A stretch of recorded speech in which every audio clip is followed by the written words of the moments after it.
जानने से यहाँ तत्व ज्ञान को समर्पित है। अभी हमने जो पिछला अध्याय लिखा था महति गर्भाव, इसमें वही शब्द आता है यावंतो पुरुषे मूर्तिमंतो भाव विशेषाः तावंत शरीर। इस तरह से यहाँ पर भी उन्होंने लिखा हुआ है।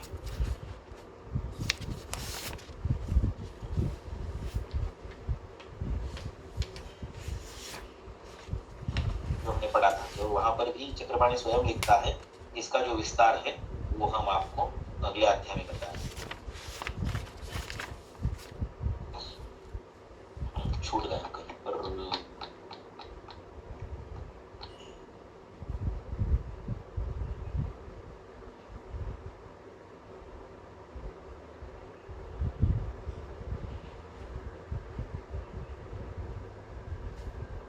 अध्याय का 13वां श्लोक, यावंतो ही लोके मूर्तिमंतो भावेशेषा तावंत पुरुषे यावंत पुरुषे तावंतो लोके एवं अयम लोक संमित पुरुषः। ऐसे के ऐसे इस श्लोक को उठा के पुरुष विजय शारीर का प्रारंभ होता है। इसकी टीका में देखिए ये चक्रपाणी ने लिखा है कि ये जो सारा विषय है ये हम अगले अध्याय में कहें। ये तो आध्यात्मिकम लोक पुरुषयोः साम्यम पुरुष विजय वक्तव्यम। देखो ये तो आध्यात्मिकम लोक पुरुषयोः साम्यम पुरुष विजय वक्तव्यम। ये हम पुरुष विजय शारीर में बताएंगे। फिर से एक बार कहा उसने एतच्च लोक पुरुषयोः साम्यम पुरुष विजय व्यक्तम भविष्यति। तो इसलिए अब ये जो अध्याय है हम अभी प्रारंभ कर रहे हैं, ये यहाँ पर इस विषय का जो वहां पर इंगित किया गया था, निर्दिष्ट किया गया था, उस विषय का यहाँ पर विस्तार करता है। अर्थात पुरुष विजयम शारीरम व्याख्यास्यामः इति अस्मा भगवान।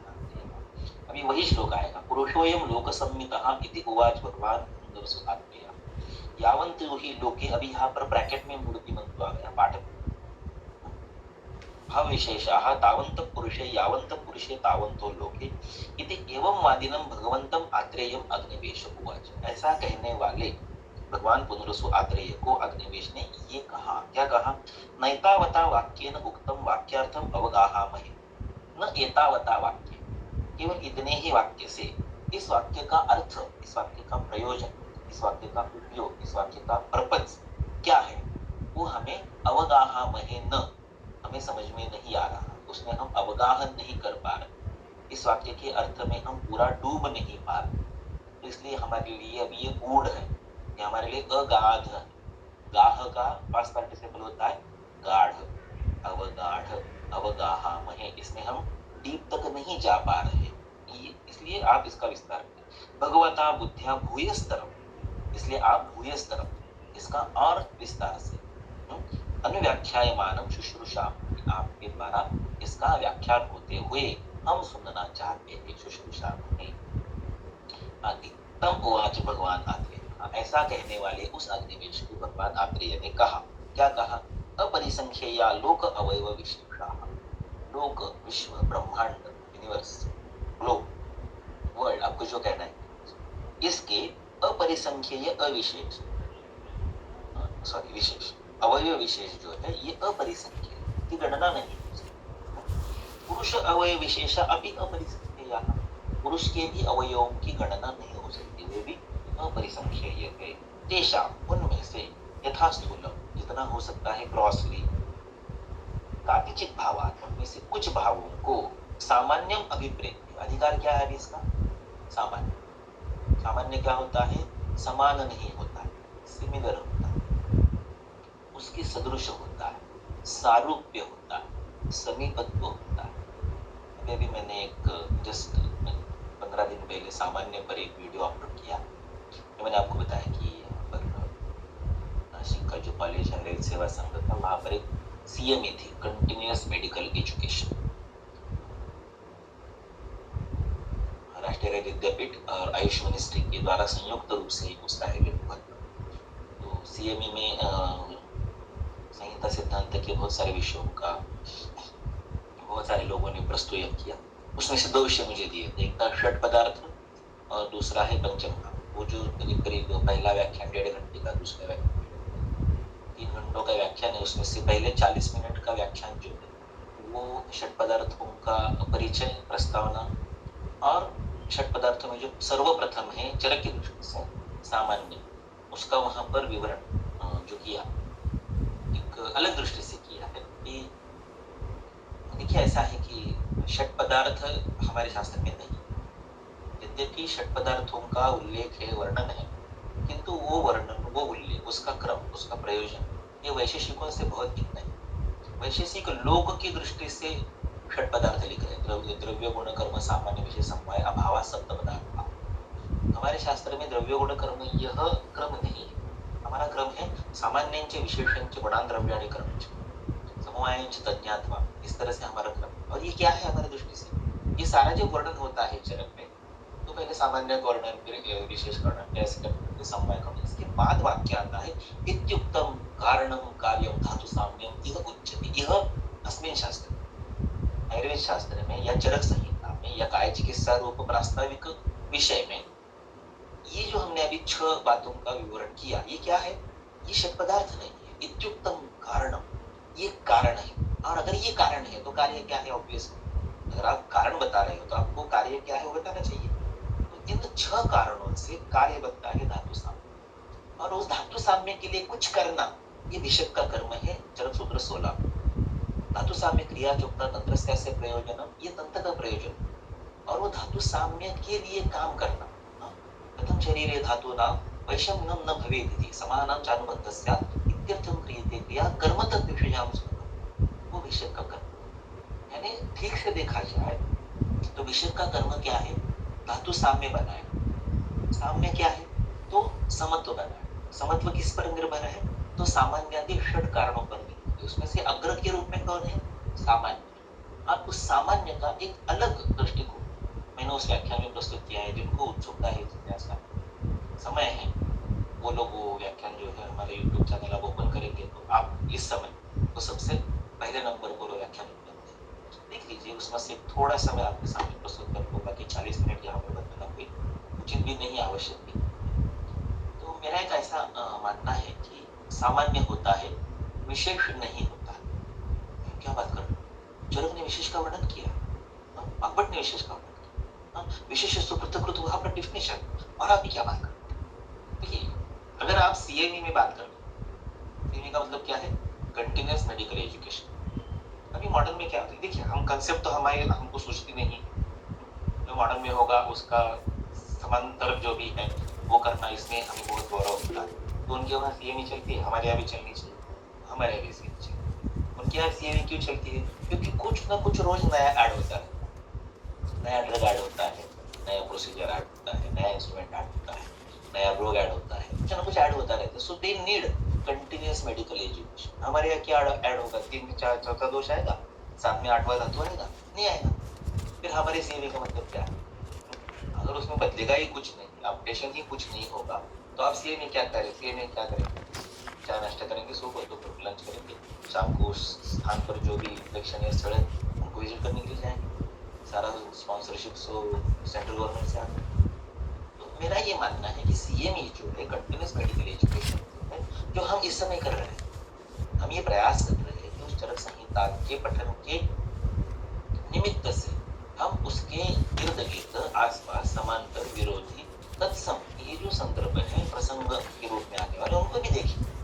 तो उस दृष्टि से उस सामान्य नाम के पदार्थ पर, सामान्य नाम के कारण पर, सामान्य नाम के विषय पर मैंने एक अलग दृष्टिकोण वहां पर रखा। अभी उसके अगला जो भाग है कि विशेष होता ही नहीं, ये अपलोड नहीं किया है। थोड़ा देखिए, अगर आप सीएमई में तो आपको कंटिन्यूअस मेडिकल एजुकेशन के रूप में तो नया मिलना चाहिए, चाहे वो गलत हो। एक अलग दृष्टिकोण मैंने वहां पर रखा कि शास्त्र में सामान्य ही होता है, विशेष होता ही नहीं। अभी विशेष होता ही नहीं है, इसके बारे में इसमें चर्चा नहीं करता, वो अपलोड नहीं हुआ है, अगर कुछ बोलो भी तो आप उसका विस्तार नहीं। पहला जो बात है जो यहाँ पर चरक ने लिखा कि तेषां यथा स्थूलम कतिचित भावान सामान्यम अभिप्रेत्य उदारहीषा। तो सामान्य है वो क्या, तो मैंने वहां पर एक प्रश्न उपस्थित किया, ये हमारा व्यवहार जो चलता है वो किस पर चलता है, हमारा व्यवहार चलता है सामान्य, हमारा व्यवहार विशेष पर नहीं चलता। हम विशेष नहीं देते, हम जो भी देते हैं, मान लो आप वहां पर पीनस में कफ का प्राबल्य, इसलिए कफों का विरोधी आपने तीक्ष्ण उष्ण कटु तिक्त ऐसा वृक्ष ऐसा कुछ दिया, तो आपको लगता है कि मैंने कफ का विशेष दिया, क्योंकि कफ के विपरीत है ना वो, विशेषस्तु पृथक तो विशेषस्तु ह्रास कृत, यानी आपने विशेष ऐसा नहीं दिया, आपने विशेष नहीं दिया। आप कफ की दृष्टि से देख रहे हो इसलिए आपको लगता है कि आपने विशेष दिया, लेकिन ऐसे नहीं होता। आप क्या दे रहे हो? आप मान लो कोई शुल्क दे रहे हो, आप मरीज दे रहे हो, आप उष्णोदक दे रहे हो, आप स्वेदन दे रहे हो, आपने वहां पर कुछ उष्ण लेप लगाया, whatever you are applying, you are trying to increase तद्गुण सामान्य इन दैट शरीर। आप जो दे रहे हो वो भाव पदार्थ है, आप अभाव को दे नहीं सकते। आप तद विपरीत विशेष देने से आपको लग रहा है, लेकिन आप उस समय जो दे रहे हो उससे उस समान द्रव्य गुण कर्म का उस शरीर में वर्धन होता है, जो इवेंचुअली कफ सदृश भावों का अनुबंध नष्ट कर देता है। और आपको जिन भावों का वहां पर सद्भाव चाहिए, उन भावों का वहां पर साम्य अनुबंध समत्व प्रस्थापित करता है। हम विरुद्ध नहीं देते, हम विशेष दे ही नहीं सकते, विशेष होता ही नहीं है। तो आप विशेष दोगे कैसे? देयर इज नो विशेष, वो एग्जिस्ट ही नहीं करता। यद्यपि हमें पढ़ाया जाता है कि सामान्य विशेष गुणात्मक व्यक्ति करना चाहिए, विशेष अस्तित्व में ही नहीं है, आप विशेष दे ही कैसे सकते? आप जो देते हो वो उसके सदृश भाव का वहां पर निर्माण करता है। और ये मेरा कहना नहीं, ये मैं कह रहा हूँ विशेष नहीं था ऐसे नहीं, ये चरक कहते हैं चरक सूत्र 16 में कि नाश कारण भावादित्यते नाश कारण, वो अत्यय का कारण ही नहीं है, वो तो अपने आप होने वाला है, स्वभाव उपरमा होने वाला है, स्वभाव परमस्तता, स्वभाव से ही उनका उपरम होने वाला है। तो निरोधे अस्ति कारणम, उनके निरोध का कारण होता ही नहीं है। आप क्या देते हो? आपको लगता है कि मैंने श्लेष्मा के विपरीत, श्लेष्मा का जो सामान्य है वो मैंने बंद कर दिया, शिरकट मत खाओ, ठंडी हवा में मत जाओ, ठंडा पानी मत पियो, ऐसे आपने कथम शरीर विषमा न अनुबंधी, जो आपको अच्छे नहीं लग रहा है वो कालखंड में उनका अनुबंध न हो, इसकी आप व्यवस्था वहां पर कर रहे हो। यानी आप क्या कर रहे हो? श्लेष्म समान श्लेष्म सामान्य हेतु को बंद कर रहे हो, ठीक है। लेकिन आप दे क्या रहे हो? आप उसके विपरीत दे रहे हो, ऐसा आपको लगता है। आप जो दे रहे हो उससे श्लेष्मा का विपरीत कुछ नहीं होता है।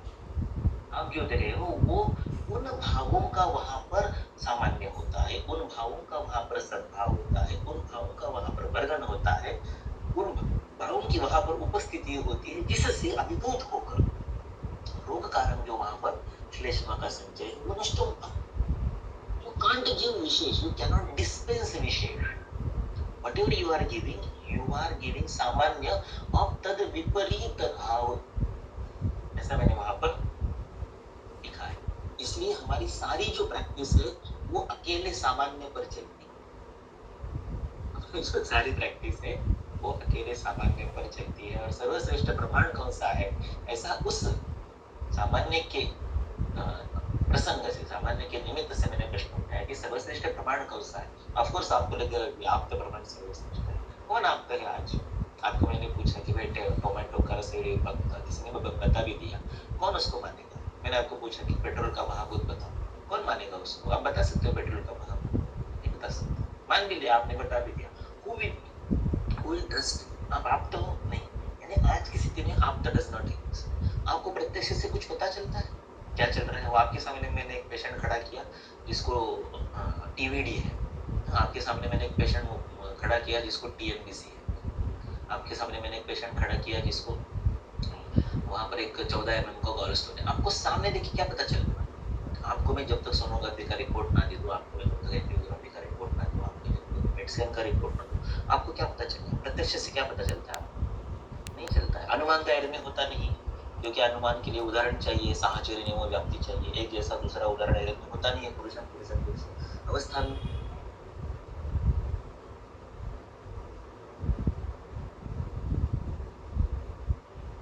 भावन योगजान, इसको देखना है, इतना किसके पास है? विभिन्न बुद्धि बुद्धि आकुली कुरी हो। आज की स्थिति वैसे आप किसी भी ग्रुप पर चर्चा में देखिए, कोई किसी निर्णय पर नहीं पहुंचता, सभी जगह कंफ्यूजन है, सॉल्यूशन भी मिला तो साला क्वेश्चन क्या है बता, इस तरह की अवस्था। केवल एक प्रमाण पर हमारी प्रैक्टिस चलती है, आप भी मानोगे उसको। आपकी प्रैक्टिस चलती है सामान्य पर, आपकी प्रैक्टिस चलती है उपमान पर। उपमान ही एकमात्र प्रमाण है जो आपकी प्रैक्टिस को चलाता है। मीन बाय उपमान, चांदी जैसे बाल, सोने जैसे कान, चांद का मुखड़ा नहीं, काव्य यानी उपमा नहीं। उपमान का अर्थ होता है उप यानी समीप, उप यानी नजदीक, मान का अर्थ होता है ज्ञान। आप ज्ञान के समीप जाने का प्रयास करते हो, आप निदान के समान चीजों को ढूंढते हो उसके आहार में विहार, उसको बंद करो, और आप उस निदान के विपरीत भावों का जो समान है, वो जो निदान है वही कप प्राधान्य है, वात प्राधान्य, पित्त प्राधान्य, जो भी आपका निदान होगा उसके विपरीत भावों के समान द्रव्य गुण कर्म वाले उपचार आप करते हो, औषध आहार विहार आप उसको सर्विस में, ये विशेष नहीं है। आप देते क्या, you dispense something, you don't dispense विशेष, यू डिस्पेंस समथिंग सामान्य which will increase तत्सदृश भाव in that रुग्ण शरीर। ये उपमान है। आप क्या ढूंढते हो, आप उस निदान के समान जो है उन आहार विहार द्रव्य गुण कर्मों को रोकते हो। संक्षेपतः क्रिया वो निदान परिवर्तन, वो निदान क्या है, वो निदान वहां पर जो आपको लक्षण समुच्चय दिखाई दे रहा है, वो वहां पर आपको जो संप्राप्ति समझ में आ रही है, उसके समान भावों को आप रोकते हो। यानी आप क्या ढूंढ रहे हो, सामान्य ढूंढ रहे हो, आप उसके सदृश, उसके सारूप्य के भावों को ढूंढ रहे हो। और उपमान का अर्थ क्या है, उपमान का अर्थ है सादृश्य ज्ञानम, उपमान का अर्थ है अधिदेश वाक्यार्थ स्मरणम, इसके जैसा वो वैसा ढूंढते हो। और जब आपको निदान पता चला तो आप उसके समान हमेशा सेम नहीं होता। आप किसी का ग्रहण करते हो, उसके शरीर में मांस और शतावरी और मांस समान है, वैशिष्ट दृष्टि से नहीं है। वैशिष्ट की दृष्टि से शतावरी में मांस का अन्योन्या भाव है, शतावरी में मांस का अन्योन्या भाव है। वैशिष्ट की दृष्टि से ये दोनों अलग हैं। व्यावर्तकास्तु विशेषाः, शतावरी और मांस ये व्यावर्तक है, इसलिए मांस और शतावरी वैशिष्ट की दृष्टि से विशेष है। वैशेषिकों का नामकरण ही विशेष पदार्थ के कारण बना है। और मैं कहता हूँ कि विशेष अस्तित्व में नहीं होता। ऐसे कुछ बंदों को this is CMA as per my consideration, ये कंटिन्यूअस मेडिकल एजुकेशन, उसी विषय पर कुछ एक अन्य विचार करके देखना है, या अभ्युपगम है। मैंने कहा इसलिए वो अंतिम वाक्य नहीं हुआ, सिद्धांत नहीं हुआ, ये अभ्युपगम है। मुझे लगता है कि वैशेषिकों का विशेष या विशेष नाम का पदार्थ या विशेष नाम का कंसेप्ट अस्तित्व में नहीं होता है। Whatever we do, it is based on सामान्य, सामान्य, सादृश्य, सारूप्य। और एक्चुअली सामान्य की 3 परिभाषा आपके शास्त्र में उपलब्ध है कि सर्वदा सर्वभावानां सामान्य वृद्धि कारण, लेकिन उसको असति विरोधके प्रवृत्ति उभय अस्तित्व असमानादापि वृद्धि होते, ऐसे 3 क्लॉजेस हैं। और वो लिखता है कि ये समान का डेफिनेशन नहीं, किम तर्हि आयुर्वेद उपयोगी धर्मेण निर्देशा, ये आयुर्वेद के यूटिलिटी ओरिएंटेड उसका हमने वर्णन किया। फिर सामान्य की व्याख्या क्या है, सामान्य की व्याख्या है सामान्यम एकत्व कर्म, उसके जैसा सेम जो होता है वो सामान्य। यानी किसी को रक्तक्षय हुआ, आपने उसको किसी चढ़ा दिया, ये सामान्य। किसी को लीवर फेलियर हो गया, आपने लीवर निकाल दिया, उसका ट्रांसप्लांट कर दिया, ये सामान्य। उसी के जैसा सामान्यम एकत्व कर्म, ये ऐसा ही है, गाय के जैसी गाय। ये तंतोतंत्र सामान्य जो है वो सामान्य करे, लेकिन वो हमेशा नहीं मिलेगा। हम मांस का ग्रहण शतावरी से करते हैं, ये सामान्य एकत्व कर्म में नहीं आता है। फिर किस में आता है, वो अगले वाक्य में आता है, तुल्यार्थता ही सामान्य। तुल्य अर्थता, अर्थ का अर्थ होता है टू सर्व द पर्पस, अर्थता का अर्थ होता है the trend to serve the similar purpose. तुल्य अर्थ, और तुल्य अर्थ जिनसे होता है वो 2 चीजें वैशेषिकों की दृष्टि से, चाहे अन्योन्य भाव में हो, चाहे विशेष में हो, चाहे अत्यंत डिफरेंट हो, लेकिन हमारी दृष्टि से वो सामान्य है। इसलिए हमारी दृष्टि से शतावरी ये मांस के समान है, because they serve the same purpose, तो ये अर्थता है सामान्य। और अब इस दृष्टि से, इस उपमान से, उपमा ज्ञान के समीप, वो ज्ञान नहीं है, ये ज्ञान के समीप जाने का प्रयास है। आप प्रैक्टिस करते यानी क्या करते हो, अनुमान कुर्वन्ति वैद्यकं न प्रतिज्ञा, प्रतिज्ञा नहीं है, वो आपका अनुमान है। युग रत्नाकर में अनुमान शब्द ये तर्क के लिए आता है, अनुमान प्रमाण के लिए नहीं आता है, अंदाजा से करने की बात है। आप उसके पास पहुंचने का प्रयास करो, तो ये उप ज्ञान के करीब करीब, रनर, राष्ट्रपति, उपराष्ट्रपति, प्राचार्य, उपप्राचार्य, यानी प्राचार्य नहीं है, प्राचार्य के करीब पहुंचे, राष्ट्रपति नहीं है, राष्ट्रपति पद के नजदीक है। उपविजेता है, वो विजेता नहीं है, वो विजेता के थोड़ा सा पीछे। तो उपमान क्या है, उपमान साक्षात ज्ञान नहीं है, आप उस ज्ञान के बहुत करीब जाने का प्रयास करते हैं और जिसको वो सामीप्य सबसे ज्यादा प्राप्त हुआ उसको सिद्धि प्राप्त, वो यशस्वी व्यक्ति हो। तो अभी ये पुरुष विधि इसलिए है कि आपको शारीरिक स्तर का सामान्य नहीं देखना है, आपको जो सायुज्य चाहिए, आपको जो प्रशांतत्व चाहिए, आपको जो अक्षर चाहिए, आपको जो मुक्ति चाहिए, आपको जो मोक्ष चाहिए, आपको जो कैवल्य चाहिए, उस लेवल का जो नैष्ठिक चिकित्सा नाम का उपक्रम है, उसके लिए जो सामान्य आपको पता होना जरूरी है। दोषिक लेवल पर नहीं, गुण लेवल पर नहीं, द्रव्य लेवल पर नहीं, अपितु इस विश्व के घटकों के स्तर पर आपको जो सामान्य ज्ञात होना आवश्यक है, उसका वर्णन करने के लिए अध्याय है। क्योंकि इस अध्याय का उद्देश्य ही, इस अध्याय का प्रयोजन ही मोक्ष प्राप्ति है। इस अध्याय का अंत मोक्ष के डेफिनेशन से होता है। इस अध्याय के अंतिम श्लोकों के पहले जो बहुत बड़ा श्लोक का परिच्छेद है, वो है मुमुक्षुणाम उदयना, मोक्ष के उपाय बताते हैं। यह अध्याय डेडिकेटेड है नैष्ठिक चिकित्सा के घटक द्रव्यों के। देखिए, तेषां गतिचित् भावान् यथा स्थूलम् सामान्यम अभिप्रेत्य उदारयिष्यामः। सामान्य नाम का क्राइटेरिया सामने रख के उस दृष्टि से, उस अधिकरण में हम आपको आगे का वर्णन बता रहे हैं। तान एक मना निबोध, उसको एक मन से, एकाग्रता से, कंसंट्रेशन से निबोध, सम्यक उपवर्णमाला है, उनको आप एक मन से देखिए। षड्धातव समुदिता पुरुषेति शब्दं लभन्ते तद् यथा पृथिव्यापस्तेजो वायुराकाशं ब्रह्म च अव्यक्तम् इति एत एव च षड्धातव समुदिता पुरुष इति शब्दं लभन्ते। तो लोक में छह धातुओं से ही सारा विश्व बनता है। कौन से? पृथ्वी, आप, तेज, वायु, आकाश और ब्रह्म, अव्यक्त ब्रह्म, इनसे ही ये लोक बनता है। और एत एव च षड्धातव, यही छह धातु एक साथ आकर पुरुष इति शब्द में, देह, सचेतन देह जो है वो उनसे ही बनता है। फिर अब इस देह में, इस पिंड में ब्रह्मांड का किस प्रकार से प्रतिनिधित्व है, इस पुरुष में लोक का प्रतिनिधित्व किस प्रकार से, लोक पुरुष साम्य सिद्धांत है नहीं है, तो लोक के हर भाव का पुरुष में कैसे सद्भाव है, प्रतिनिधित्व है, वो बताने का यहाँ पर प्रयास कर रहे हैं। तो तस्य पुरुषस्य पृथ्वी मूर्ति, what do you mean by मूर्ति? मूर्ति शब्द पहले एक बार भी आता है विमान स्थान में 5वें अध्याय में पहले ही श्लोक में। इस स्रोत क्या है? तो यावन्तो ही पुरुषे मूर्तिमन्तो भाविशेषः तावन्त स्रोतसां प्रकार विशेषः, से विमान स्थान में आता है। वहां पर मूर्ति शब्द का डेफिनेशन ये चक्रवाणी ने दिया है। यावन्त पुरुषे मूर्तिमन्तो भाविशेषः तावन्त एव अस्ति स्रोतसां प्रकार विशेषः। मूर्तिमन्त इति असर्वगत द्रव्य परिमाणवन्ताः, असर्वगत द्रव्य परिमाणं ही मूर्ति उच्यते। मूर्ति क्या है? असर्वगत द्रव्य परिमाण, पहला शब्द हम बोल चुका है, ये असर्वगत है। असर्वगत यानी व्यापक नहीं, विभू नहीं, इसका कोई लिमिट है, जैसे कहीं लंबी, रुंदी, खोली, लेंथ, ब्रेड्थ, डेप्थ, इस प्रकार से इसको है।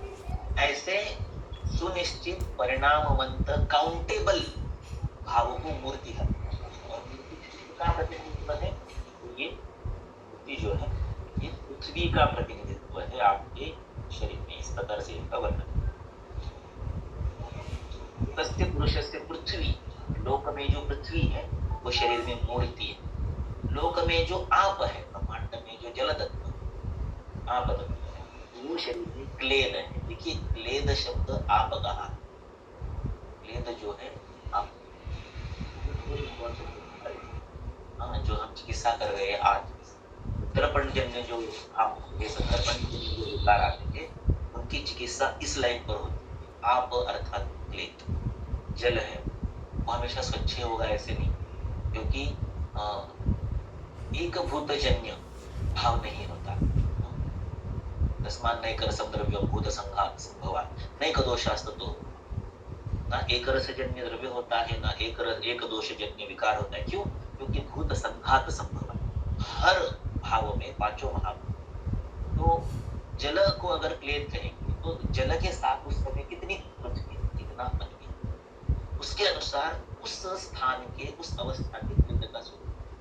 कभी वो पस के रूप में, जब उसमें जल के साथ साथ थोड़ी पृथ्वी और अधिक अग्नि होगा, तो विदा हो जाने के बाद उसका पस बने, कुएं बने। कभी कभी वो मांसपोत के रूप में है, तब उसमें अग्नि का प्रमाण कम हो जाएगा, जल का प्रमाण, पृथ्वी का प्रमाण ज्यादा हो। कभी कभी वो विसर्जन में चला जाएगा, कभी कभी उसमें होल्स पड़ जाए, कभी कभी उसमें फेन आएगा, तो वायु आएगा। तो ये जो भूत संघात संभव है, उनका जो तर्तमंत्र है, तो उस समय आप उस अवस्था में, उस देह में, उस काल में, उस वय में, उस रूप में, उस भाव को किस प्रकार से देखते हैं, उस पर आपका बाहुल्य, आपका प्राबल्य, आपका प्राधान्य, आपका प्रबलत्व होने के बावजूद उसमें अन्य महाभूतों का कितना सद्भाव, उस पर निर्भर करेगा कि आप उसको पत्नी के रूप में क्या बताएं, निदान वर्जन के रूप में क्या बताएं। और तद विपरीत ऐसे भावों का निर्धारण करके उस विपरीत के समान भावों का कैसे उसको आहार, औषध और विहार के रूप में मार्गदर्शन करें। इसलिए आपक क्लेदः ये बहुत ही मेरी दृष्टि से उपयोगी शब्द है कि सारा क्लेद पर ही निर्माण हो। वाग्भट कहता है कि 2 ही प्रकार के लोग, 5 प्रकार के नहीं, 3 प्रकार के। लहानपणी 5-3-2 खेळलायत का? ये 5-3-2 ही है। पंचमहाभूत त्रिदोष है, लेकिन वाग्भट उसके परे चला जाता है। ऊपर कम में से ही द्वित्वा द्विदैव उपक्रम होता है। 2 ही चीजें होती है, कहाँ 5 होती है, कहाँ 3। क्यों कंफ्यूजन बढ़ाते हो? जितना घटाओगे उतना आसान हो जाएगा। ये संतर्पणजन्य है। उसको अपतरण के रूप में जो अग्निवायु आकाश है उसके उच्चार करो। अरे अपतर्पणजन्य है तो अग्निवायु आकाशजन्य है, उसको संतर्पण के पृथ्वी जलजन्य उपाय करो। भौमापम इतरच्यते, 2 ही चीजें है उसमें। तो इतना वाग्भट ने आसान करके एंड प्रैक्टिकली अप्लाइज। ऐसा नहीं है कि मैं वाग्भट का पायस हूँ इसलिए उसको मैं गुणगान कर रहा, ऐसा नहीं है। पेट भरना चाहिए ना, पेट नहीं भरेगा तो वाग्भट के श्लोकों का क्या करेगा, अचार डालेगा। वाग्भट इसलिए ग्रेट है कि whatever he has written it is practically very useful, because I practice Vagbhata. यद्यपि जनक ने लिखा है नंदन गुरुनी अध्याय में जनक 22 में कि षड उपक्रमा षट्तम नाति वर्तते। वाग्भट लिखता है कि भूतानां तदपि द्वैध्यां द्वितीयं नाति वर्तते। देखिए, I want to be in the favour of adoption of smartness. आपने वहां पर षट्तम लिखा, वाग्भट ने उसको नाकारा नहीं, उसका उल्लेख किया उसने लिखा भौमापम इतरच्यते, लेकिन उसके आगे उसने लिखा कि जो वहां पर स्वेदन, स्तंभन, रूक्षण, स्नेहन ये लिखा है, ये जो 4 उपक्रम बचे लंघन और गुण के परे, संतर्पण अपतर्पण के परे, ये जो 4 उपक्रम बचे वो क्या है? भूतानां तद अपि द्वैध्या द्वितीयं नाति वर्तते। ये 4 उपक्रम भी भूतों के द्वित्व के का 2+3 ऐसा 5 महाभूतों का डिवीजन है, उनसे परे नहीं है। आप स्नेहन कहोगे तो भी वो संतर्पण है, पृथ्वी जल जल। आप उसको रूक्षण कहोगे तो भी वो अग्निवायु आकाश जल है, वो अपतर्पण।